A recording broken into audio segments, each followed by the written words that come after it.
মায়ের তুমি কি ভাজছো? আমি হ্যাঁ, আজকে বড়া ভাজছি। ও। ডালের বড়া। এই যে দেখ, ডালের বড়া ভাজছি। এই যে এখানে ডাল বাটা আছে, হ্যাঁ। ভিজিয়ে রেখেছিলাম সকালবেলা, ভিজে গেছে। তো ওটা বেটে এখন বড়া করছি। তো এই বড়া দিয়ে কি রান্না করবো বলতো? কি তরকারি?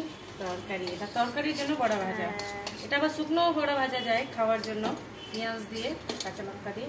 তো এটা তরকারি রান্না করবো। কি দিয়ে রান্না করবো বলতো? কি দিয়ে করবা? কি দিয়ে খাবি বল? কি দিয়ে, যা দিয়ে করবা। চা দিয়ে করবো? হ্যাঁ। তাহলে ইয়ে দিয়ে করে দেবো, আম দিয়ে আর আলু দিয়ে করে দেবো, হ্যাঁ। টক টক করে। ওটাই ভালো লাগবে। এখন গরমের দিন না, একটু টকের তরকারি ভালো লাগবে। তো আজকে মাছ মাংস কিছুই করবো না, আজকে শুধু বড়ার তরকারি। ঠিক আছে, তাহলে করো। হ্যাঁ, এই তো বড়াগুলো দিয়ে দিচ্ছি। কিছুটা বড়া আর আবার শুকনো বড়া করবো। ঠিক আছে। সরি, কিছুটা ডালের শুকনো বড়া করবো। ঠিক আছে।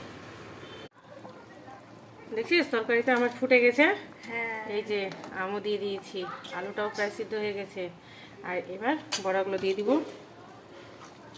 তাহলে আমার তরকারি রেডি হয়ে যাবে। কত সুন্দর লাগছে দেখতে না? এখন সবগুলো না ফুলে ফুলে বড় হয়ে যাবে। ও।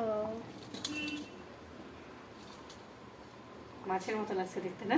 হ্যাঁ, মাছও দিবা? না, আজকে মাছ দিব না, আজকে এটা এমনি রান্না করবো। ও। প্রতিদিন তো মাছ মাংস করাই হচ্ছে না।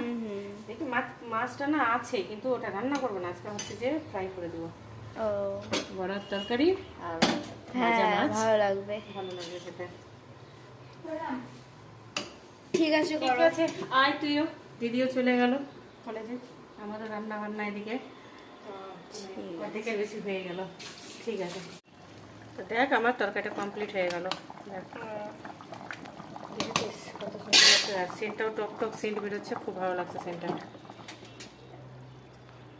প্রতিদিন সারাশি দিয়ে ঢালি, আজকে সারাশি দিয়ে ঢালবো না।